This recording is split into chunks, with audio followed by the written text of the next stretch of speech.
Mainly index analysis जो है वो आपको सबसे पहले तो मंथली चार्ट पे प्रीफर करूंगा मैं, कि मंथली चार्ट आप देखेंगे उसके अकॉर्डिंगली हमें आइडिया लगेगा कि क्या क्या चीज़ें हो सकती है। तो सबसे पहले जो अभी करंट सिचुएशन बनी हुई है उसके अकॉर्डिंगली क्या हो सकता है, तो निफ्टी के अंदर जिस तरीके से यहाँ पे टॉप बना हुआ था सितंबर के अंदर, ठीक है, और उसके बाद कंटिन्यूसली लास्ट 5 मंथ से वो कंटिन्यूसली नेगेटिव ट्रेंड में जा रहा है। तो नेगेटिव ट्रेंड में जाने का मतलब ये होता है कि अभी तक उसमें करेक्शन की कोई पॉसिबिलिटी नहीं दिखी है। अगर हम हिस्टोरिकल डेटा की बात करें तो हिस्टोरिकल डेटा पे कुछ इस तरीके की सिचुएशन थी कि एवरी टाइम जो भी करेक्शन आता था वो करेक्शन के अंदर एटलीस्ट 3 या 4 कैंडल के अंदर उसका रिवर्सल स्ट्रॉन्ग हो जाता था, ठीक है।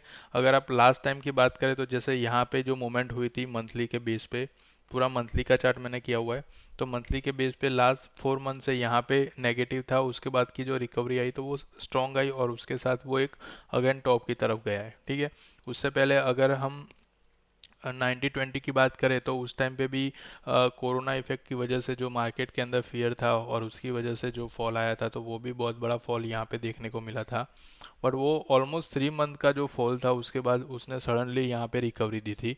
उससे पहले भी कई बार लाइक 2088 की बात करें या फिर 14 की बात करें या फिर यहाँ पे 90 या 20 की बात करें या करंटली जो सिचुएशन बनी है उसकी है, या फिर उससे पहले के भी जो डेटा है, तो वो सब डेटा के अकॉर्डिंगली मंथली के अंदर जिस तरीके से अभी फॉल देखने को मिल रहा है, तो कहीं पे भी सपोर्ट लेने की पॉसिबिलिटी बहुत ही कम लग रही है, ठीक है। बट एक नॉर्मल सी टेक्निकल अगर बात करें तो टेक्निकल चीज़ों में क्या होता है कि आप डिमांड और सप्लाई जोन को अगर आइडेंटिफाई कर रहे हो, सपोर्ट और रेजिस्टेंस को आप आइडेंटिफाई कर रहे हो, तो आपका काम वो इजी हो जाएगा, ठीक है। मार्केट ऐसा नहीं है कि यहाँ से फॉल ले रहा है तो कंटिन्यूसली वो नीचे ही जाएगा, ऊपर आने की पॉसिबिलिटी नहीं रहेगी, ऐसा नहीं है। क्योंकि ओवरऑल इकोनॉमी जो है वो मार्केट पे डिपेंड रहती है। तो मार्केट में जितने भी चेंज आएंगे वो हमें नेशनल लेवल पे देखने को मिलेंगे। तो लाइक अभी की जो मूवमेंट है, अलग अलग जो न्यूज़ है उसके अकॉर्डिंगली, या फिर अलग अलग जो इवेंट हो रही है नेशनली वो है। उसके अलावा जो रिसेंटली मतलब यूएस का इलेक्शन हुआ था उसके बाद की जो इफेक्ट है ट्रम्प गवर्नमेंट के वजह से, जो मतलब जो भी अनाउंसमेंट है उसकी इफेक्ट है, मतलब अभी आप देखेंगे तो ग्लोबली मल्टीपल फैक्टर मार्केट में काम कर रहे हैं जिसकी वजह से ये नेगेटिव हमें देखने को मिल रहा है, ठीक है। तो सबसे पहले तो हमें ये समझना होगा कि इस तरीके का जब भी मार्केट परफॉर्म करता है तो उसमें क्या होना चाहिए। तो सबसे पहले तो पेशेंस रखना चाहिए, पेशेंस इज की, ठीक है। अब पेशेंस के साथ साथ लाइक वैसा नहीं है कि टॉप पे गया होगा मार्केट तो हर एक ने प्रॉफिट बुकिंग किया होगा, या फिर अभी इस तरीके से नेगेटिव हुआ तो वैसा नहीं है कि हर एक ट्रेडर प्रॉफिट में ही होगा। बट मार्केट की एक सिचुएशन को हमें समझना है कि बुल और बेयर दोनों पार्ट ऑफ द मार्केट है। जब भी बुल मार्केट चलता है तो उस टाइम पे हमें प्रॉफिट बुकिंग में ज़्यादा ध्यान में रखना है, और जब बेयर मार्केट चल रहा है तो तब हमें इन्वेस्टमेंट में ज़्यादा ध्यान में रखना है, ठीक है। ये दोनों फैक्टर को हमें समझना है। टॉप और बॉटम आइडेंटिफाई करना तो बहुत ही डिफिकल्ट है मार्केट में, क्योंकि हर एक टॉप पे अगर आप ऐसा सोच रहे हो कि मैं सेलिंग में बैठ जाऊंगा, या फिर हर एक बॉटम में हम मैं ऐसा सोच रहा हूँ कि यहाँ से मैं बाइंग में बैठ जाऊंगा, तो वो आई थिंक पॉसिबिलिटी बहुत ही कम है। लाइक 5 ट्रेडर अगर वो सोच रहे तो 5 में से 1 या 2 की पॉसिबिलिटी है जो ये कर सकते हैं, ठीक है। तो उसके लिए भी मतलब फुल्ली अपना ऑब्जर्वेशन होना चाहिए। तो मेन हम एनालिसिस के अंदर आज क्या देखने वाले हैं, तो सबसे पहले तो हम लेवल आइडेंटिफाई करेंगे लेवल के बेस पे, और उसके अलावा भी मैं कुछ आपको अभी के जो डेटा जिस तरीके से बन रहे हैं उस डेटा का भी मैं आपको थोड़ा सा डिटेल में बताने वाला हूँ कि उसके बेस पे क्या पॉसिबिलिटी हो सकती है। तो सबसे पहले तो जब भी इस तरीके से मार्केट फॉल लेता है तो हमें जो एक्सटर्नल डेटा जो आ रहा है मार्केट के अंदर, जो भी इन्वेस्टर आ रहा है, तो वो इन्वेस्टर का हमें ध्यान में होना चाहिए। तो उसमें से हमें सबसे पहले जो ध्यान में आता है वो चीज़ क्या होगी, तो सबसे पहले एफआई वाले होंगे। तो एफआई वाले जो फॉरेन इंस्टीट्यूशनल इन्वेस्टर है उनका जो भी इन्वेस्टमेंट रहता है तो उसके अंदर बाइंग हो रही है या फिर सेलिंग हो रही है, तो वो डेटा पे हमें ज़्यादातर ध्यान में लेना चाहिए। क्योंकि हम एक इंडिविजुअल ट्रेडर की अगर बात करें तो एक रिटेलर ट्रेडर है मार्केट के अंदर जो एक एक नॉर्मल से कैपिटल के साथ एंट्री ले रहे हैं। तो मार्केट के अंदर कितने टाइप्स के जो ट्रेडर है जो इन्वॉल्व हो रहे हैं जिसकी इफेक्ट मार्केट मार्केट पे ज़्यादा हो रही है, जिसकी वजह से मार्केट के अंदर इतना फियर फैला हुआ है, ठीक है। तो सबसे पहले तो एफआई वाले होते हैं, उसके बाद डीआई होते हैं जो जो डोमेस्टिक है, लाइक डोमेस्टिक के अंदर एलआईसी हो गया, म्यूचुअल फंड हो गया, वैसे अलग अलग जो इंस्टीट्यूट है जो डोमेस्टिक कवर करती है वो है। उसके अलावा जो रहता है वो एचएनआई है, जिसके अंदर क्या रहता है कि हाईली इंडिविजुअल इन्वेस्टर रहते हैं, कि लाइक जो बड़े इन्वेस्टर है। यहाँ पे हम को यहाँ पे बता ही देता हूँ ताकि आपको पता चलेगा। एक तो हमें डीआई की एफआई की बात की है, ठीक है। उसके बाद जो रहता है वो डीआई है। उसके बाद जो रहेगा वो है एचएनआई रहेगा।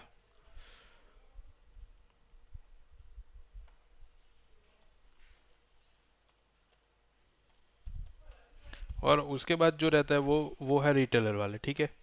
तो ये थ्री मेन कैटेगरी है जिसके अंदर ज़्यादातर काम होता है, और ये ऑलमोस्ट हर एक ट्रेडर को पता होगा। But now time for the analysis के हमें अभी अभी तक हम ऐसा देखते थे कि एफआई वालों ने इतने में काम किया, डीआई वालों ने इतने में काम किया, एचएनआई वालों में इतने में किया। बट अभी का जो टाइम है वो है एनालिसिस का, कि अभी ये डेटा पे काम करने का टाइम है, ठीक है। चार्ट तो हमें बता रहा है कि अभी नेगेटिव चल रहा है, बट चार्ट के साथ साथ भी अगर इस डेटा को भी आप रीड करेंगे तो वो डेटा से एक जजमेंट निकल पाओगे कहाँ से पॉजिटिव होने के चांसेस है, कहाँ से नेगेटिव होने के चांसेस है। स्ट्रेटजी वगैरह क्या रहेगी, स्ट्रेटजी इज सेकेंड पार्ट, के स्ट्रेटजी के थ्रू हम एंट्री और एग्जिट बनाएंगे जहाँ पे हमें एक टारगेट लेवल मिलेगा, एक एसएल लेवल मिलेगा, ठीक है। बट सबसे पहले तो अगर हम डेटा पे काम कर रहे हैं तो डेटा से हमें क्या रहेगा कि मार्केट का मूड किस तरफ का है। चार्ट तो क्लियर मेरे को बता रहा है कि नेगेटिव है, ठीक है। नेक्स्ट क्या होने वाला है वो हमें आइडिया नहीं है, क्योंकि मार्केट में जो डेटा जनरेट कर रहे हैं अगर मैं उसके डेटा को रीड कर रहा हूँ तो फिर मुझे पता चलेगा कि अभी नेक्स्ट पॉसिबिलिटी ये हो सकती है। तो जैसे फर्स्ट बात कही कि एफआई वाले जो रहेंगे तो फॉरेन इंस्टीट्यूशन इन्वेस्टर रहेंगे। सेकंड डोमेस्टिक होते हैं। थर्ड जो है वो एचएनआई है, जैसे कि बड़े बड़े जो जैसे झुंझुनवाला सर है या फिर विजय केडिया सर है, वो सब जो बड़े इंडिविजुअल इन्वेस्टर जो रहते हैं तो उनका यहाँ पे आता है। और फोर्थ कैटेगरी है जो लाइक समझ लिए कि हम जो स्मॉल ट्रेडर के अंदर कि लाइक हम एक नॉर्मल सी क्वांटिटी के साथ काम करते हैं या फिर ऑप्शन बाइंग करते हैं या फिर सेलिंग करते हैं, तो वो एक रिटेलर में आ गए, ठीक है। तो ये फोर कैटेगरी के अंदर मार्केट का अभी का मूड जो है वो फोर कैटेगरी के अंदर डिवाइडेड है। ये फोर के अंदर जिसका ज़्यादा वेटेज होगा, जिसका ज़्यादा फंड होगा, उस तरफ का मार्केट का वेटेज रहेगा। अब आप देखेंगे एफआई और डीआई के अंदर कंटिन्यूसली अभी सेलिंग आ रही है। सम बीच में कुछ कुछ टाइम पे ऐसा भी मिला था कि डीआई के अंदर था वो बाइंग आ रही थी, बट एफआई सेलिंग की वजह से मार्केट के अंदर स्टेबिलिटी बहुत ही कम रहेगी, ठीक है। तो अब ये चार फैक्टर हमारे पास है, तो ये चार फैक्टर पे हमें काम करना चाहिए। तो ये चार फैक्टर के अंदर जब मैक्सिमम पॉसिबिलिटी आएगी पॉजिटिव साइड की, ठीक है, बाइंग साइड की, तब जाके चार्ट यहाँ पे रिवर्सल देगा, ठीक है। तो ये फोर कैटेगरी को हमें पहले तो ध्यान में लेना है। उसके साथ साथ क्या रहेगा, सप्लाई और डिमांड जोन रहेगा। तो सप्लाई और डिमांड जोन आप किस तरीके से देख सकते हो कि लाइक यहाँ पे इस तरीके की जो कैंडल बनी है, ठीक है, एक नॉर्मल कैंडल क्या रहेगी जिसके अंदर प्रॉपरली एक अपर शेडो रहेगा, लोअर शेडो रहेगा, और उसके साथ साथ उसका बॉडी रहेगा, ठीक है। ओपन लो हाई क्लोज प्रॉपरली अगर प्लॉट हुआ है कैंडल के अंदर तो हम समझेंगे कि ये कैंडल के अंदर ट्रेडिंग परफॉर्मेंस काफ़ी अच्छा है। इक्वलेशन ज़्यादा रहता है, जितने बायर रहेंगे उतने ही सेलर रहेंगे। बट दोनों के अंदर अगर कंपटीशन देखें तो जब भी बुलिश कैंडल मिल रही है तो बुलिश कैंडल का मतलब ये है कि आज सेलर के सामने बायर विन है, क्योंकि ग्रीन बॉडी बन रही है। अगर आप नेगेटिव साइड देखेंगे तो सेलिंग साइड देखेंगे तो वहाँ पे बायर के सामने सेलर का विन है, तो वहाँ पे नेगेटिव मतलब कि रेड बॉडी बनेगी। सम टाइम में क्या होता है कि दोनों के बीच की जो कंपटीशन है वो बहुत ही हाई लेवल पे पहुंचती है। हाई लेवल का मतलब क्या है कि जितना बायर है उतने ही सेलर एग्रेसिव है, तो कुछ इस तरीके से बॉडी परफॉर्म करती है, ठीक है। यहाँ पे भी आप देख सकते हो कुछ इस तरीके से बॉडी परफॉर्म करती है। तो नाउ करंटली अगर इंडेक्स की बात करें तो जिस तरीके से वो कंटिन्यूसली 5 मंथ के अंदर फॉल ले रहा है, तो उसके साथ साथ यहाँ पे एक जो लेवल बन रहा है वो एक ये कैंडल का मतलब 21,281 ये लेवल जो है स्पॉट के अंदर, मैं 21,200 का ये राउंड फिगर कंसीडर कर रहा हूँ। तो 21,200 का एक हमें स्ट्रॉन्ग सपोर्ट यहाँ से मिल रहा है, क्योंकि ये जो कैंडल थी जिसके बाद की वॉलेटिलिटी मार्केट में बहुत ही स्ट्रांगली बढ़ी है, और जिसके बाद एक कंटिन्यूसली हमें टॉप देखने को मिला था, और अगेन उसी टॉप के साथ यहाँ पे अपने को नेगेटिव साइड जा रहा है, ठीक है। तो आपको सबसे पहले तो इस तरीके से लेवल निकाल देना है। तो लेवल से क्या रहेगा कि आपको पता चलेगा कहाँ से डिमांड आ रहा है, कहाँ से सप्लाई आ रहा है, ठीक है।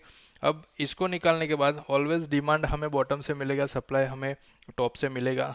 मतलब मैक्सिमम जो सेलिंग आ रही है वो टॉप से आती है, मैक्सिमम जो बाइंग आ रही है वो बॉटम में आ रही है। अब इसके साथ साथ जैसे हम निफ्टी को एनालाइज करते हैं, उसके साथ साथ हमें ओपन इंटरेस्ट पे भी ज़्यादातर ध्यान में देना है। ओपन इंटरेस्ट क्यों हमें स्टडी करना है? ओपन इंटरेस्ट से हमें पता चलेगा कि करंटली मार्केट के अंदर कौन सी स्ट्राइक प्राइस है जहाँ पे मैक्सिमम बायर या मैक्सिमम सेलर की पोजीशन बिल्डअप है। अब ऑलवेज जो लॉन्ग बिल्डअप बनाते हैं तो रेजिस्टर और सपोर्ट का काम करते हैं। जैसे करंटली आप देखें तो 22,900 का जो लेवल है वो हमें यहाँ पे स्ट्रांगली दिख रहा है for the call side, for the put side, ठीक है, दोनों तरफ से मिला हुआ है। इसका मतलब क्या हुआ कि वेटेज सबसे ज़्यादा कॉल में है, इसलिए नेगेटिविटी हमें ज़्यादा देखने को मिलती है। इसका मैं डेली चार्ट अगर करता हूँ तो डेली चार्ट के अंदर भी इस तरीके से आपको देखने को मिलेगी, जहाँ पे भी जो मूवमेंट हो रही है उसके अकॉर्डिंगली डेटा यहाँ पे फिल्टर करके दे रहा है। तो जो ओपन इंटरेस्ट का जो डेटा रहता है, ओपन इंटरेस्ट के डेटा के थ्रू हम इस चीज़ को फिल्टर आउट कर सकते हैं।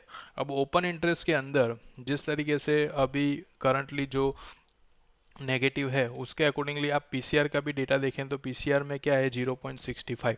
0.65 मतलब जो बेरिश ट्रेंड है वो अभी भी कंटिन्यू चल रहा है। नॉर्मली पीसीआर के अंदर क्या रहेगा कि 1 के अबव वो निकल रहा है तो बुलिश ट्रेंड में रहेगा, 1 के बिलो निकल रहा है तो बेरिश ट्रेंड में रहेगा।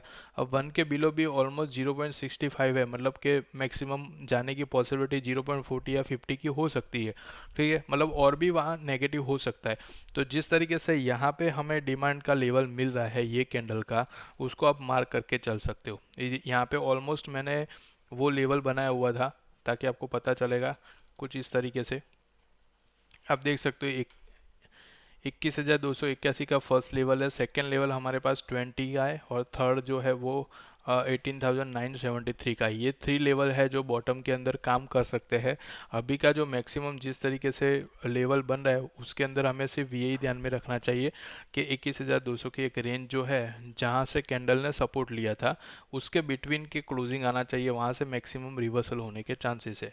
अब जब भी इंडेक्स में आप देखते हो तो इंडेक्स के साथ साथ आपको और एक चीज़ का ध्यान में रखना चाहिए, उसके ओरिएंटेड जितने भी इंडेक्स काम कर रही है जिसका वेटेज इसके अंदर लगने वाला है। मतलब ऐसा नहीं है कि निफ्टी और बैंक निफ्टी ही मार्केट के अंदर परफॉर्म करेगी, उसके साथ साथ भी जितने भी अलग अलग स्टॉक्स है वो स्टॉक्स के अंदर भी उसकी खुद की वेटेज रहती है, ठीक है, मतलब उसका भी एक अलग से इंडेक्स। जैसे कि आईटी की बात करें तो आईटी इंडेक्स जो है तो उसके अंदर आईटी का वेटेज लगता है। उसके अलावा अगर फार्मा की बात करें तो फार्मा का वेटेज लगता है। तो वैसे अलग अलग इंडेक्स जो है वो इंडेक्स के अंदर भी ये सारी चीज़ें काम में करती है। मैं पहले इंडेक्स का यहाँ पे आपको ग्रुप बता देता हूँ।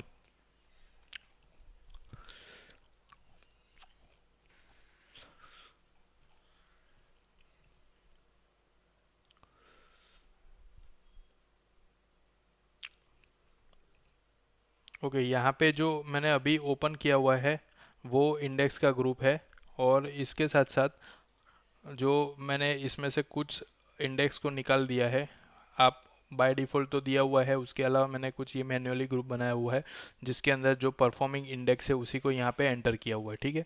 इतनी जो इंडेक्स है जो पर्टिकुलरली खुद के वेटेज के साथ परफॉर्म करती है तो वो सारी इंडेक्स यहाँ पे अपने को देखने को मिल रही है।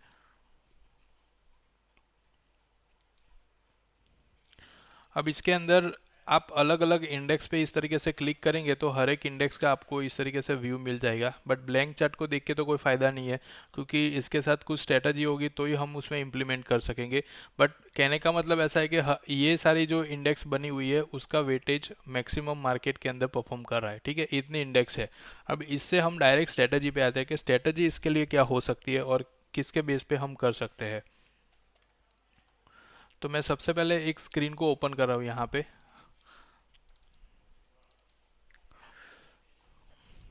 ठीक है, ये डेली के बेस पे मैंने स्क्रीन बनाया हुआ है, और इसके साथ आप देखेंगे तो अलग अलग इंडिकेटर्स का यूज़ किया हुआ है।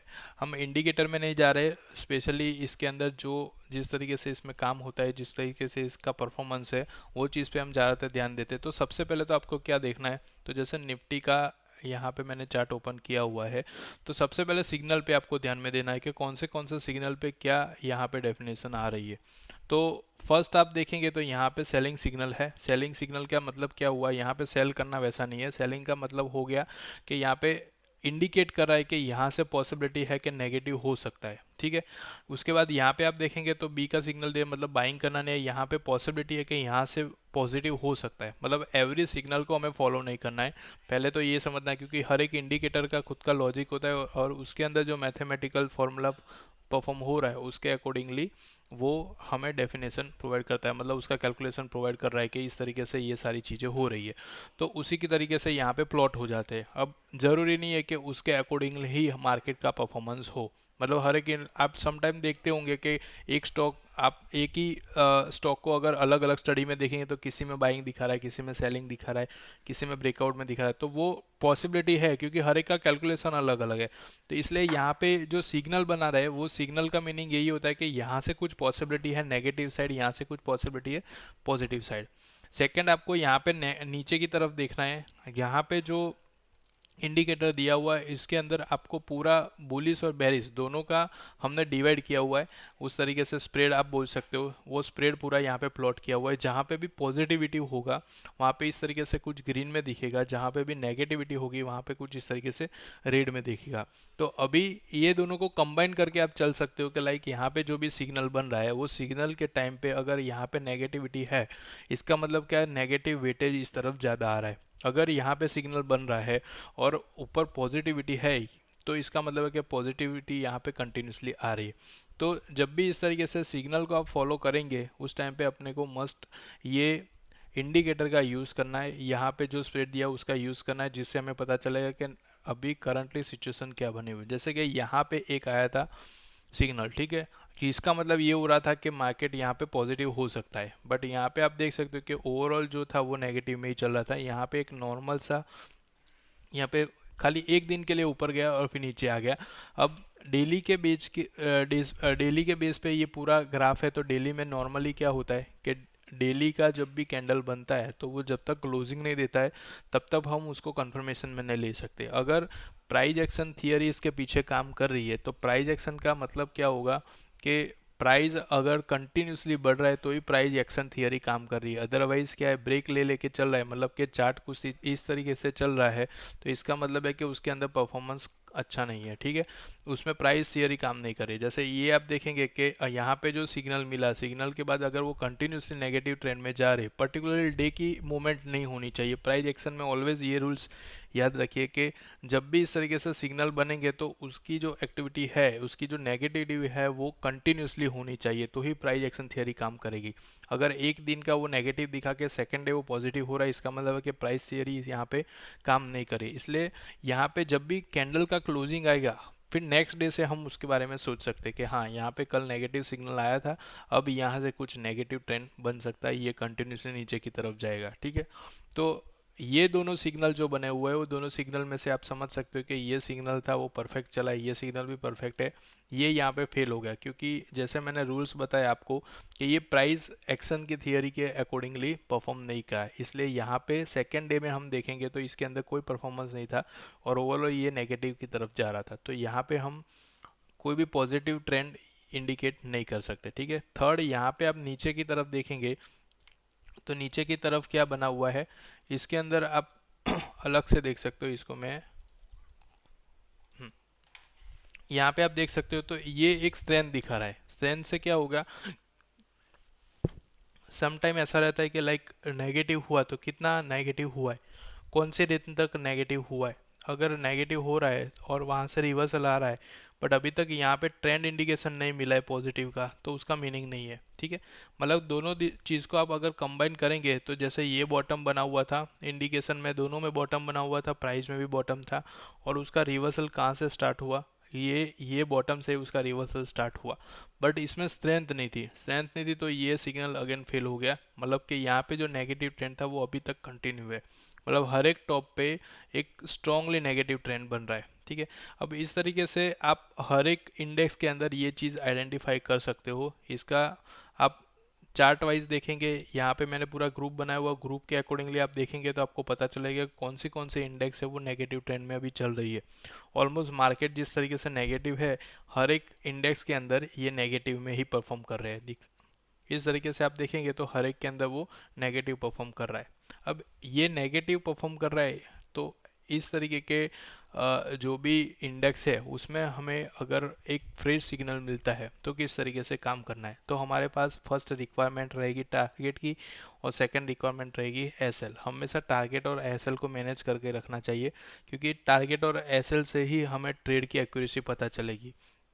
क्योंकि स्ट्रेटजी वाइज तो मैंने जैसे बताया कि कैलकुलेशन के बेस पे परफॉर्म कर रहा है मार्केट। अगर आज बुलिश दिखा रहा है, 2-3 दिन तक बुलिश रहा है और अगेन वो नेगेटिव ट्रेंड में जाता है, तो अगर आपका टारगेट यार एसएल एक्टिव रहेगा तो आप एक स्मॉल टारगेट के साथ भी एग्जिट बना पाएंगे। बट अगर आपने टारगेट और एसएल सेट नहीं किया है, दैट मीन्स कि वहाँ पे जो ट्रेड बनना है वो पूरा सुसाइड ट्रेड है, कि आपने जानबूझ के वो वहाँ पे एंट्री ली है जिसका कोई मतलब प्रिडिक्शन डेटा हमारे पास है ही नहीं। ठीक है, तो ये चीज़ का हमें ध्यान में रखना है। तो टारगेट और एसएल को डिफाइन करने के लिए यहाँ पे हमने कुछ अलग से एक मेथड बनाई है। आप इसका स्क्रीनशॉट ले सकते हो ताकि आपको आइडिया लगेगा। इसका आप स्क्रीनशॉट ले सकते हो। इसको मैं आपको टारगेट और एसएल में किस तरीके से यूज़ करना है उसका मैं आपको एक मेथड बता देता हूँ। सिग्नल को फॉलो करना है और सिग्नल के साथ साथ जो एक्सटेंशन का प्राइस लिखा हुआ है उसको हमें फॉलो करना है। अब सिंपल यहाँ पे रूल्स किस तरीके से फॉलो होगा, जैसे कि हम निफ्टी में बात करते हैं तो निफ्टी के अंदर जब भी इस तरीके से सेल सिग्नल लगा था, दो तरीके से एंट्री बनेगा। जैसे कि ये सेल सिग्नल बना है तो सेल के अंदर क्या हुआ, तो ये नेगेटिव ट्रेंड इंडिकेट कर रहा है, इसका मतलब कि यहाँ से निफ्टी नेगेटिव होगा। अगेन सेकंड नेगेटिव क्या कहाँ पे होगा, तो ये सपोर्ट लेने के लिए यहाँ पे ऊपर आया था। ठीक है, तो ये वाला फ्रेश क्रॉसओवर था जहाँ से इंडिकेट किया था कि नेगेटिव होगा, और ये वाला जो क्रॉसओवर है जहाँ पे सेकंड टाइम जिसको री एंट्री हम बोल सकते हैं। तो फर्स्ट टारगेट यहाँ से निकल रहा है और सेकंड टारगेट हमारा यहाँ से निकल रहा है, मतलब दोनों टाइम पे एंट्री तो फेस ही है, बट हमें जो ट्रेंड है वो अभी भी नेगेटिव की तरफ कंटिन्यू है। तो जब भी ये वाला सिग्नल जो है वो फर्स्ट प्रायोरिटी में देना है। जब भी इस तरीके से सिग्नल बन रहा है उस टाइम पे अगर तीनों इंडिकेशन अगर हमें एक ही वे में दिख रहे हैं, एक ही वे का मतलब क्या हो, जैसे ये फर्स्ट टाइम का सिग्नल था, ये सिंगल वे में दिख रहे, कहीं पे भी हमें एग्जिट नहीं मिला। ये सिग्नल जो मिला हुआ था ये सिग्नल के अंदर पॉजिटिव बताया बट पॉजिटिव नहीं हुआ, इसका मतलब है कि नेगेटिव ट्रेंड था वो कंटिन्यू था। यहाँ पे पॉजिटिव जो हुआ था उसको उसने कन्वर्ट करके यहाँ पे अगेन वो नेगेटिव में कन्वर्ट कर दिया। ठीक है, ताकि मिस गाइड हम यहाँ पे ना हो सके। ये ट्रेंड हमारा यहाँ पे कंटिन्यू है। कंटिन्यू क्यों है, क्योंकि यहाँ पे जो सेल था उस टाइम पे भी नेगेटिव था, यहाँ से जो मिला वो अगेन टॉप आके वो अगेन बॉटम की तरफ गया, और यहाँ से जो मिल रहा है वो भी अगर टॉप आके बॉटम की तरफ गया। तो आपको सिंपल क्या करना है, जब भी इस तरीके से मिल रहा है उस टाइम पे ई को यूज़ करना है। ई मतलब एक्सटेंशन, उसको ओके कर देना है। उसके बाद जो भी सिग्नल बन रहा है, जैसे कि अभी रिसेंटली जो बना हुआ था वो ये वाला था। ठीक है, तो उसका मैं ये वाली कैंडल ले लेता हूँ। कैंडल को लेके सबसे पहले एच फॉर हाई एंटर करना है, फिर एल फॉर लो एंटर करना है, अगेन एंटर करना है, और यहाँ पे हम कुछ कलर का सिलेक्शन करेंगे तो इस तरीके से मेरे को रेंज मिल जाएगी। तो फर्स्ट जो टॉप में आपको दिख रहा है वो हमारा बन गया एसएल, क्योंकि हमें जो इंडिकेशन मिला था वो नेगेटिव साइड का मिला था। अभी हमारा जो मार्केट परफॉर्म कर रहा है वो ऑलमोस्ट हमारे जो टारगेट थे उससे भी नीचे की तरफ है। पूरा डेली का चार्ट है और डेली चार्ट में मैंने इसको ओपन किया हुआ है। तो आप यहाँ पे देख सकते हो कि जो कैंडल से यहाँ पे सिग्नल मिलता है वही कैंडल से हम देख सकते हैं। आप यहाँ पे मैंने अभी जो टॉप कैंडल थी वहाँ से बनाया, आप चाहे तो ये जो क्रॉस हो रहा है उसके बाद यहाँ पे भी बना सकते हो। अगेन हम इसको चेंज करते हैं,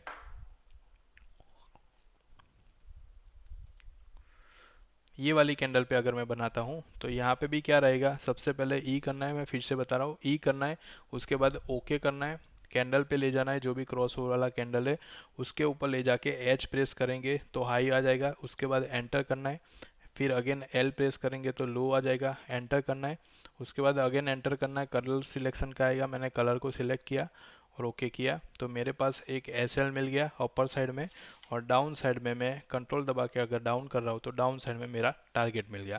तो जो रिसेंटली हमें ये सिग्नल मिला हुआ था वो सिग्नल के अकॉर्डिंगली हमारा एस एल ये वाला काम कर रहा है, और टारगेट के अकॉर्डिंगली देखेंगे तो अभी ऑलमोस्ट जो निफ्टी है वो फर्स्ट टारगेट के अंदर परफॉर्म कर रहा है। जैसे फर्स्ट स्टार्टिंग में हमारी बात हुई कि अभी नियरेस्ट जो रेंज बनी हुई है, नियरेस्ट रेंज के अकॉर्डिंगली हमारी ये कैंडल है। ठीक है, ये कैंडल के अंदर ही मार्केट यहाँ तक आने की पॉसिबिलिटी, जिस तरीके से कैंडल की स्ट्रेंथ है उस तरीके से पॉसिबिलिटी है 21,200 के अंदर की। ठीक है, ये लेवल हमने डिस्कस किया था। अब जैसे मैंने करंटली जो यहाँ पे नेगेटिव हुआ है उसके अकॉर्डिंगली निकाला, तो यहाँ पे 22,180 मतलब 22,200 के आसपास की रेंज हम समझ सकते हैं। तो जो शॉर्ट टर्म की हमें जो रेंज मिल रही है वो कुछ इस तरीके से मिल रही है। इस तरीके की जो रेंज मिलती है वो पर्टिकुलर डे में फिल्टर नहीं होती है, मतलब पर्टिकुलर डे में वो फुलफिल हो जाएगी वैसी पॉसिबिलिटी बहुत ही कम रहती है। तो आप इस तरीके से रेंज अगर लगा के रखते हो तो आपको पता चलेगा कि अभी करंटली कौन से रेंज के अंदर मार्केट परफॉर्म कर रहा है। वैसे जैसे मैंने निफ्टी में सेट किया वैसे आप कोई भी चार्ट के अंदर इसको सेट कर सकते हो, जो भी आप इंडेक्स के चार्ट पे काम कर रहे हो। ठीक है, जैसे मैंने आईटी पे लगा रहा हूँ तो आईटी के अंदर भी सेम चीज़ है। आप यहाँ पे देख सकते हो नेगेटिव यहाँ पे दिख रहा था, नेगेटिव ट्रेंड के अंदर था। नेगेटिव के साथ उसने क्या बताया था कि ओवरऑल ये भी नेगेटिव चल रहा है, ये भी नेगेटिव, मतलब कि ये सेलिंग सिग्नल कंटिन्यू है। अब सेलिंग के अंदर आप इसमें भी लेवल सेट करके चल सकते हो, क्योंकि कंटिन्यूसली यहाँ पे सेलिंग के बाद आप सेकेंड डे का देखेंगे तो उसमें एक इस तरीके की कैंडल बनी है। थर्ड डे में वो ग्रीन कैंडल बना रहा है, उसके बाद पूरा साइडवेज हो गया और अगेन वो नेगेटिव की तरफ जा रहा है। अगर मैं ऑटो की बात करूँ तो ऑटो के अंदर भी सेम चीज़ आपको देखने को मिलेगी कि यहाँ पे नेगेटिव ट्रेंड बना हुआ था, जहाँ पे अपना इंडिकेटर भी नेगेटिव था, यहाँ पे भी स्ट्रेंथ भी नेगेटिव बना हुआ था, और उसके बाद यहाँ पे 2 टाइम यहाँ पे टच करने को लिए आई है। ठीक है, तो टच करने के बाद भी यहाँ पे कोई सिग्नल चेंज नहीं हुआ, मतलब जो ट्रेंड चल रहा था वो ट्रेंड अभी भी कंटिन्यूसली नेगेटिव है। तो आप इस तरीके से जब भी सिग्नल मिल रहा है उस टाइम पे तो आप देख सकते हो। उसके अलावा जब भी इस तरीके से सपोर्ट के लिए ऊपर आ रहा है उस टाइम पे भी उसका नेगेटिव इंडिकेशन हो रहा है। आपको सिंपल क्या करना है, इसको सिलेक्ट करना है, ई प्रेस करना है, ओके करना है। जो भी कैंडल है उसके ऊपर एच करोगे तो हाई मतलब एस एल मिल जाए, एल करोगे तो लो, उसके टारगेट मिल जाएंगे। एंटर करने के बाद ओके करेंगे तो इस तरीके से रेंज जनरेट हो जाएगी। ऑटो में आप देख सकते हो कि अभी करंटली एस एल अपना ऊपर बन गया, नीचे के टारगेट बन गए, जो टारगेट की तरफ अभी कंटिन्यूसली वो परफॉर्म कर रहा है। ठीक है, दोनों साइड की मूवमेंट में आप देख सकते हो। लाइक मैं इसको थोड़ा सा आगे ले लेता हूँ, अगर कोई नियरेस्ट में हमारा भाई का बना हो तो वो देख लेते हैं हम, तो उसमें भी आइडिया लग जाएगा आपको। जैसे ये वाला था, ठीक है, फार्मा के अंदर बना हुआ था।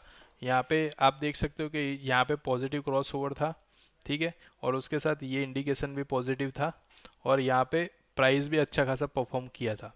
तो अगर मेरे को इस तरीके का सिग्नल मिला तो मैं क्या करूँगा, सबसे पहले ई प्रेस करूँगा। अगर वो पॉजिटिव साइड है तो सबसे पहले मेरे को वो कैंडल का लो लेना पड़ेगा। अगर नेगेटिव है तो हाई लेना है, अगर पॉजिटिव है तो लो लेना है। तो मैंने लो ले लिया कैंडल का, एंटर किया, ई करना है, पहले ओके करना है, कैंडल पे ले जाना है, सबसे पहले लो लेना है, एंटर, फिर एच करना है, एंटर, अगेन एंटर, और कलर का सिलेक्शन करना है। तो आप देख सकते हो इस तरीके से रेंज बन गई।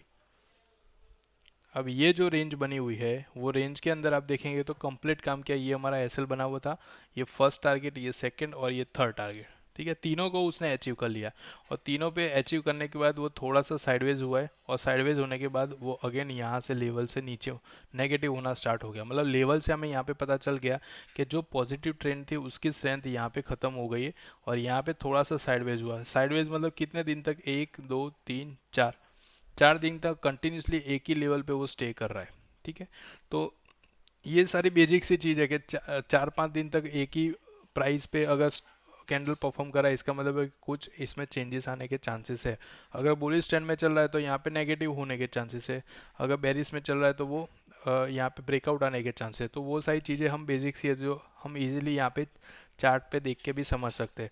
तो आपको सिंपली ये ध्यान में रखना है कि जब भी इस तरीके से आप रेंज फिल्टर कर रहे हो तो उससे आपके एसएल और टारगेट इजी हो जाते हैं, और जिस तरीके से टारगेट आ रहा है आप चाहे तो उसको ट्रेलिंग स्टॉप लॉस के साथ भी ऊपर ले जा सकते हो।